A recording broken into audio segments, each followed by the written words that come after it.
দেখো বাজার চলে এসেছে, বাজার ঢেলে নিয়েছি। দেখো থলির মধ্যে আছে 5 কিলো আলু, অনেক আলু।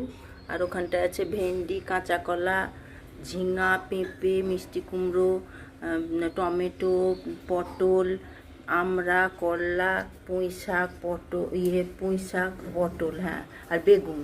আর এখানটায় নিয়েছে মাছ, সেটা কি মাছ আমি বুঝতে পারছি না। এখানটায় আছে পনির। হ্যাঁ, এই আজকের বাজার। দেখি রান্না করি, চলো রান্না করে ঘুরে আসবো। রান্না করে তখন দেখাবো তোমাদেরকে কি রান্না করছি। আমার রান্না হয়ে গেছে, আমি রান্না সেরে চলে এসেছি। ওই দেখো সোনাই চান টান করে খেতে বসে গেছে। রান্না সেরে 12টা বাজলেই তো আমাকে রান্না সারতেই হবে। আজকে রান্না হলো এই যে কলা ভাজা আর ভেন্ডি পেঁয়াজ ভাজা, আর এই আমটা আগে দিয়ে দিলাম। আর হয়েছে ডাল, পনিরের তরকারি, ভেন্ডি ভাজা, কলা ভাজা, ভেন্ডি পেঁয়াজ ভাজা, আম আছে সঙ্গে, আর পনিরের তরকারি। সোনাই খুব ভালোবাসে পনিরের তরকারি খেতে, আজকে কিছু বিরক্ত করবে না। আর আছে ডাল, আর সঙ্গে আছে গন্ধরাজ লেবু।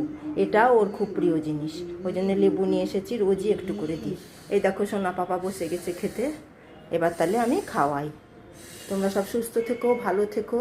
খুব গরম পড়লো, কদিন একটু বৃষ্টি হয়ে আরাম ছিল, এখন আজকে থেকে আবার খুব গরম। ঠিক আছে, আসছি, বাই।